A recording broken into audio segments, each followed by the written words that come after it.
Tarnished, as Chairman Keaveney tweeted last night, the die has been cast, and Labour and Fine Gael deputies have voted one and all for some of the most regressive cuts to child benefit, to respite grants, and indeed to child clothing allowances, and an increase in tax for low-paid workers. And this despite the fact that the Labour Party made extraordinary commitments before the last general election. It has now broken every single promise it made. And to quote yourself, Taoiseach, on February the 11th, before the election date, you said on child benefit, the Labour Party will not agree to having child benefit cut anymore, and Fine Gael need to drop their plans to cut child benefit. That's the solemn promise you made to the Irish people. And then you put posters up all over the country. Protect child benefit, vote Labour. Families need Labour in government. A cut too far, Fine Gael, every little hurts. And then you go on, and immediately then you take £10 per month off to the first and second child benefit, and €18 off the third and fourth child.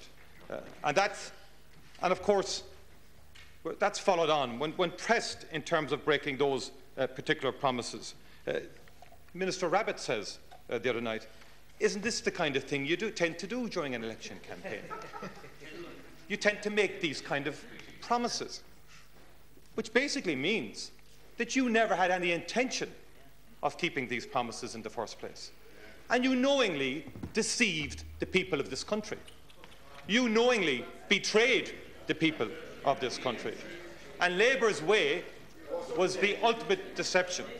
Or could I put it this way? You mightn't like that coming from me. You might not like those words coming from me. But I think, to be fair, I think Senator John Whelan perhaps has put it far more succinctly when he said, I was one of those Labour candidates that put those leaflets up around and delivered them. And he said, we have broken that promise on child benefit. We misled the public, and I'm quoting him. I have been made a liar of by the budget cuts to child benefit. Thank you, Deputy. That's what Senator John Whelan wrote in yesterday's Star newspaper. The betrayal of the public's trust just adds salt to the wound. And he said in a message, I think, to every deputy in the House, and particularly to his own deputies, quote, we know in our hearts and souls it's wrong, morally wrong, inequitable and unfair, as these budgetary measures penalise low-income families the worst. Thank you, Deputy. Taoiseach, I want to ask you one very basic question.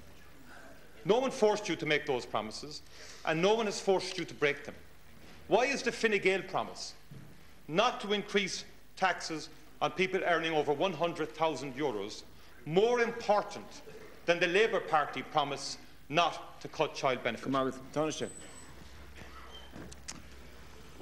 Fianna Fáil has a hard neck.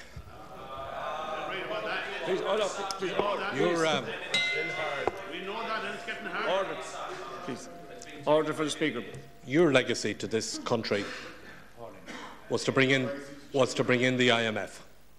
This government's legacy will be to get rid of the IMF. Your legacy to this country was to put this country into a bailout with the Troika. This government will be sending the Troika home. This budget is a tough budget and it's a difficult budget. And nobody has said anything other than that for it. But it is a budget that is necessary in order to bring about the recovery that my party promised that we would do at the time of the general election, and that the government committed itself to doing when we signed the programme for government and committed ourselves to make this country, to bring about economic recovery to this country, and that's what we're doing. We undertook that we would deal with the problem in our banking system, and we are doing so at less cost than you said it would be possible.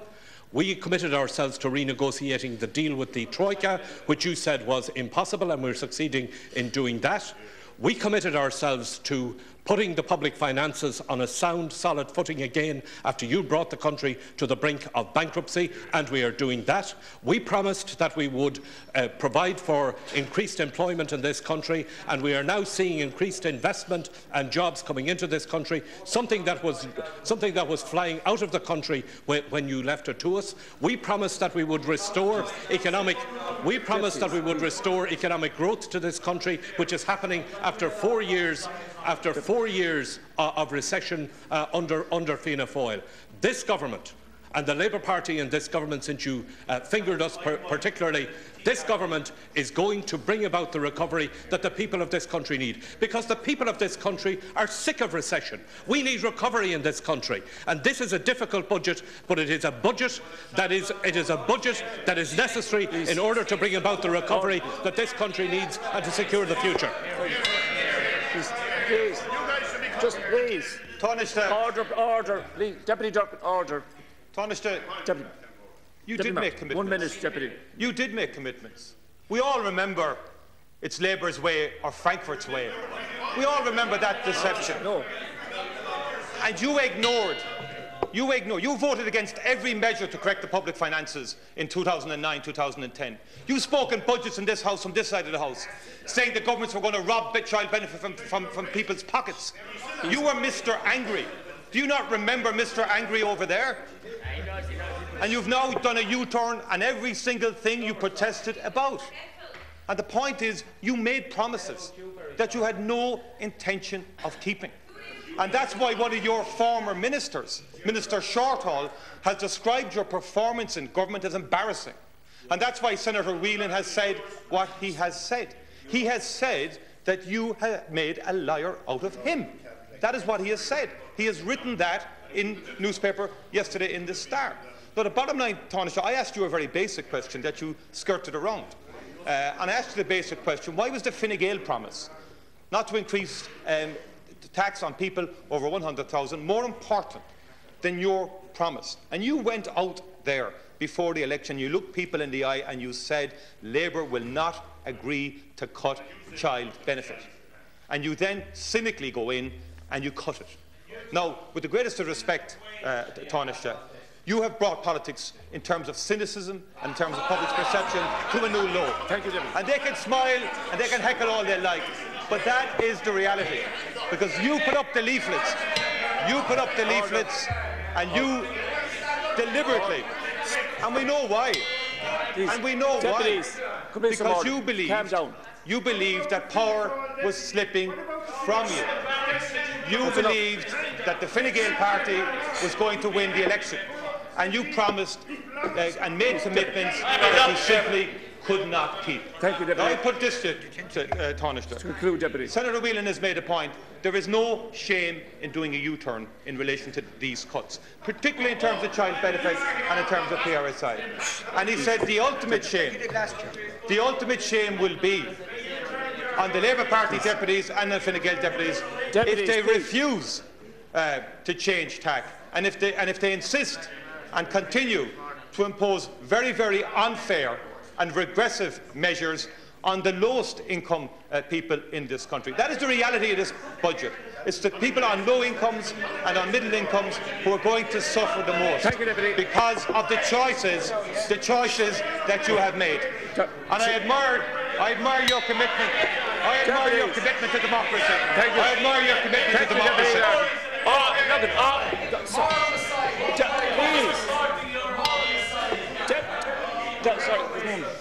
Please, we have some order, please, for the speakers. Deputy O'Riordan, some order for the speakers, please. Taoiseach. Deputy Martin, you're suffering from withdrawal. And why wouldn't you? Why wouldn't you? You were 14 years in government, during which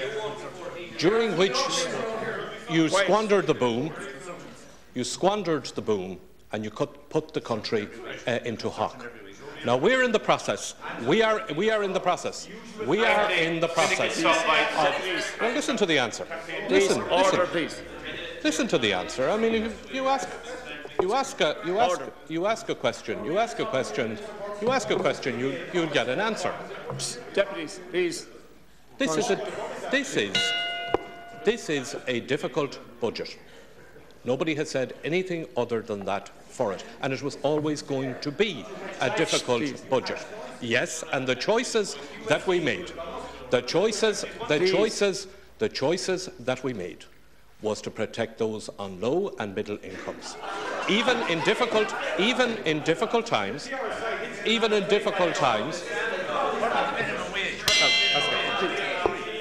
Sorry, look at. Please. Could we have order, please? For this is leaders' questions. Even in difficult times, Alaska and Corla, this government protected the basic rates of social welfare, something that you didn't do when you had the opportunity of interest. Meaningless soundbites. People out there on the ground, they'll give you I want the Taoiseach to conclude now, please. Well, Alaska and Corla, I'm quite happy to answer the questions, but Deputy Martin and his colleagues keep interrupting me. In this budget, we protected the basic rate of social welfare. That has not been touched.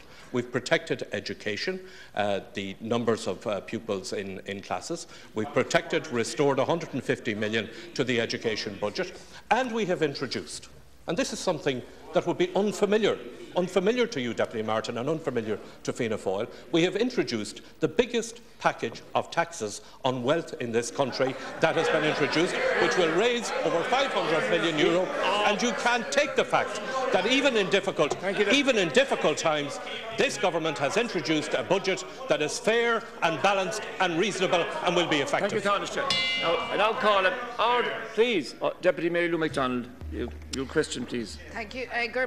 Alaska and Corla. Taoiseach, there's people watching proceedings in this Dáil this morning who, quite frankly, do not know how they are going to manage their week-to-week domestic budget because of the cuts that you are going to introduce.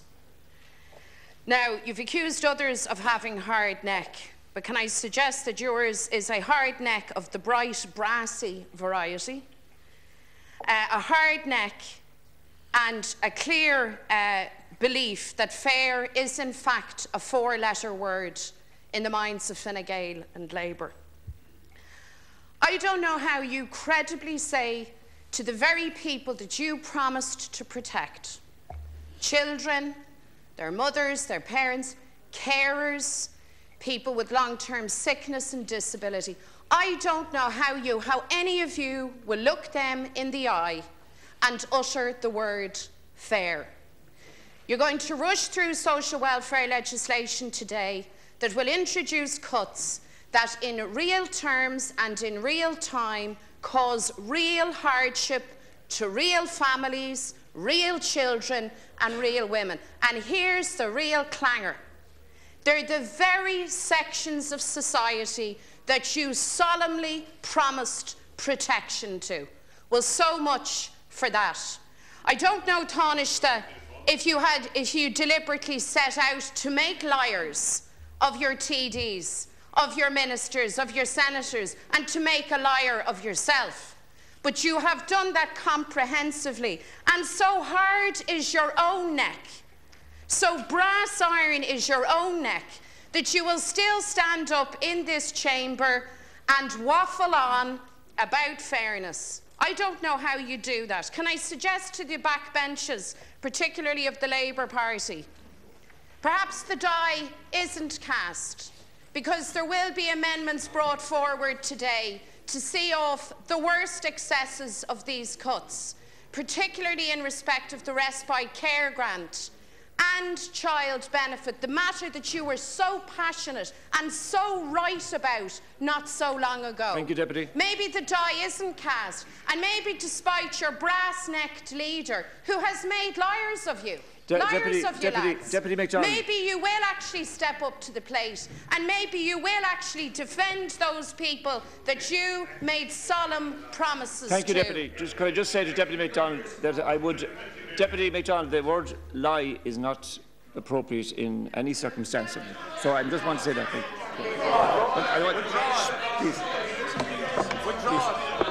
So please. No, so I would ask you, Deputy, to withdraw that word. Please. I'd ask you to withdraw that word. Be withdrawing that word. No, it's not. It's not. The word, I just want to say, Deputy, that word is not appropriate to be used. The word lie is not appropriate in any circumstance. To make that point. So I would ask you to withdraw that word. I can't hear you. I'm asking you. I'm just asking you to withdraw the word liar.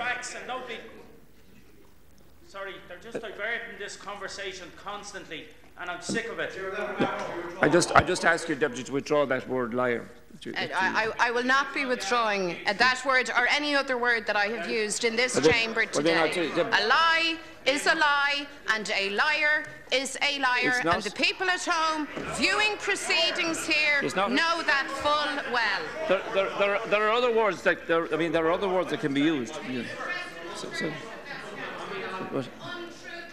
Yes. Well, then let me withdraw the offensive term lie and say untruth, porky pie, Pinocchio.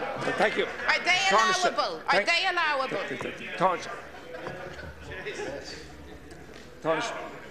It takes some brass neck for Sinn Féin to complain here about basic rates of social welfare. Is it true? Could it be true? Could it be true? Please. Could it be true that the basic rate of social welfare payment in the part of the island that Sinn Féin is in government in is €87 a week? Is that true? And you're here, Sinn Féin, complaining because this government has protected the basic rates of social welfare in this country. Because this government does not accept that somebody should be asked to live on less than €188 a week. And yet your party is content to have people living on €87 a week. That's brass neck. That's brass neck. This budget,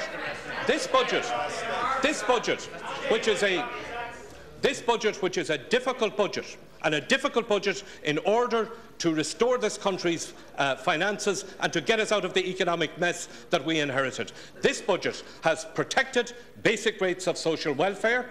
It has protected children in the classroom. There are no cuts in the basic education services. It is protecting our health services. It is introducing the biggest package of taxes on wealth that has been seen in a budget, certainly in my time in this House, to raise over €500 million.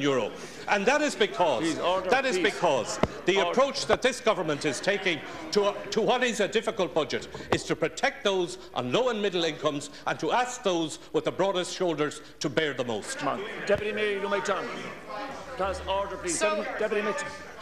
So by that logic, Taoiseach, by that logic, in Planet Gilmore and Planet Labour and Fine Gael, the ones with the broadest shoulders then are children. Is that right? The ones with the broadest shoulders are carers that rely on a very meagre respite grant. Order. Is that the case? Now, you refer to the North, and I really wish that you do your homework properly when you investigate matters north of the border. Because in comparing the system here in the North, you're comparing apples and oranges. There's lots of things that people pay for here that we don't pay for in the North.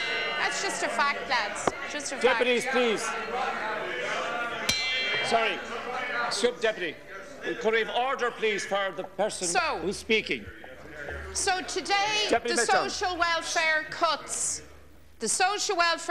that you promised to avoid will be rushed through this Dáil.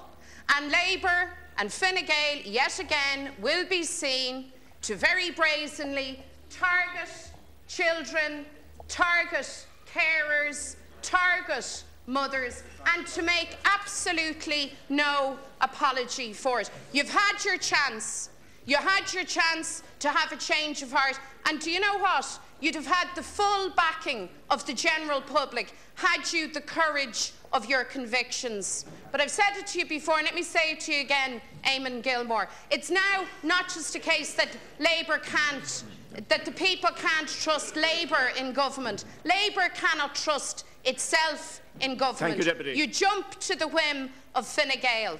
So address yourself now to the carers in particular and the mothers and children of this state, and explain to them why it is that your master plan for economic recovery relies on hardship for them.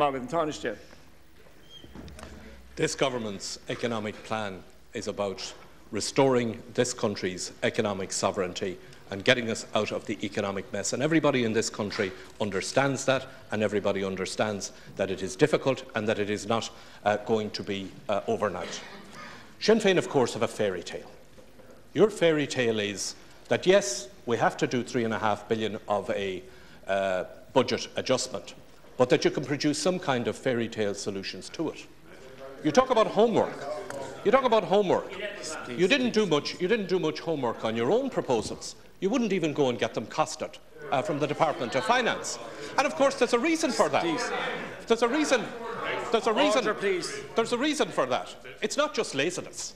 It is, in fact, just being clever, because you know very well that your proposals are an absolute fairy tale. And then you come in here and you give the impression that carers and people on disability and people on invalidity somehow have been cut. That is not the case. The basic rates of social welfare payments for carers, for people on invalidity, for pensioners, for widows, for widowers, for people who are on job seekers' benefit, for all of the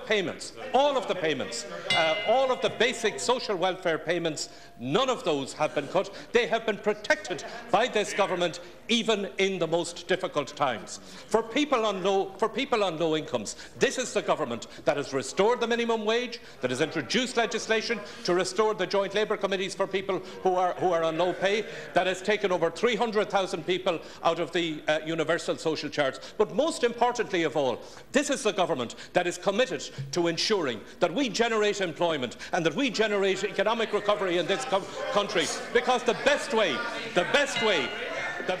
to tackle poverty and the best way to tackle disadvantage in our country is to maximise the number of people who are at work and to have a successful economy. And this government is determined that that is what we will do. We are going to clear up the mess that we were left to us by our predecessors. They left us a situation where they had brought the IMF into the country. We're sending them home. We're sending the Troika home. We're restoring the country's economic sovereignty, and we're getting people back to work and restore the economic fortunes of this country. And Sinn Féin's only answer, Sinn Féin's only answer to that is the fairy tale that you call your economic policy. Next question is from Deputy Shane Ross. Could I have order for Deputy Ross?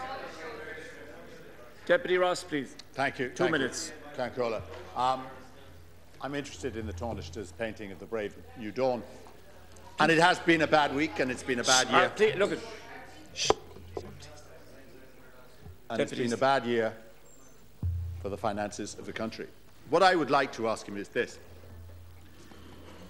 In view of the fact that the Taoiseach said yesterday that there would be no wave of repossessions, which is directly contrary to what was stated in the Financial Times and other media globally, about which you are so sensitive,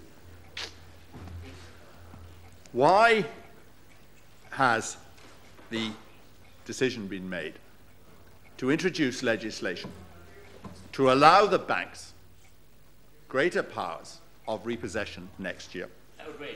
That's because the Troika has told the government to do this.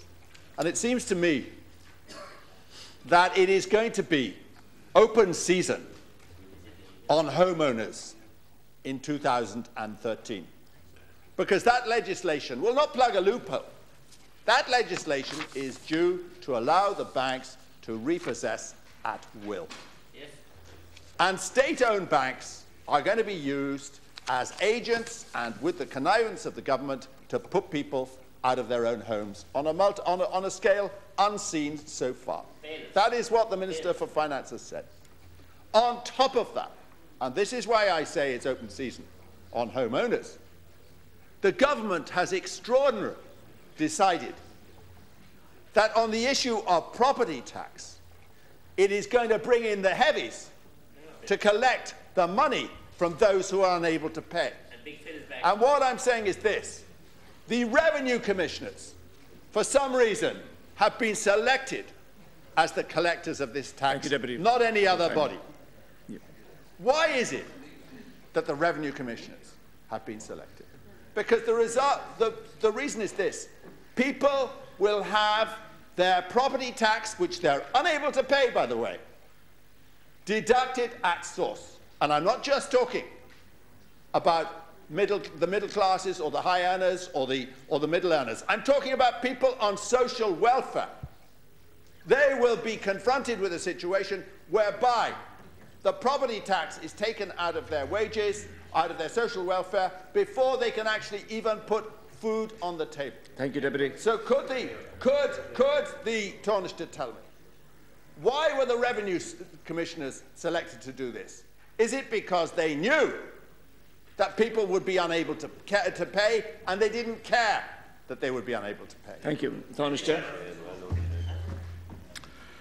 Well, first of all, this government has made it very clear that we want to keep people living in their own home, and that we want to avoid people's homes being repossessed.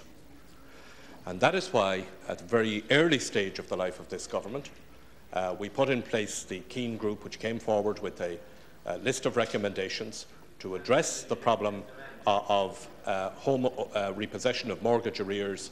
And that is why, for the first time, we introduced legislation which I expect will be completed this week or next week, the personal insolvency legislation, radical change in our personal insolvency laws, which will strengthen the hand of homeowners in their dealings with banks. This is legislation that has been long overdue. In relation to the issue of the revenue commissioners, the reason that the revenue commissioners are chosen as the agency to collect the property tax is because the revenue commissioners are the agency in this state that collect taxes. If we were to do something otherwise, Deputy Ross, you would have a column in your Sunday newspaper, or you would be up on the stage with your compatriots talking about the waste of state resources in having multiple agencies doing what one agency could do. Isn't this what you have argued in favour for? That you should have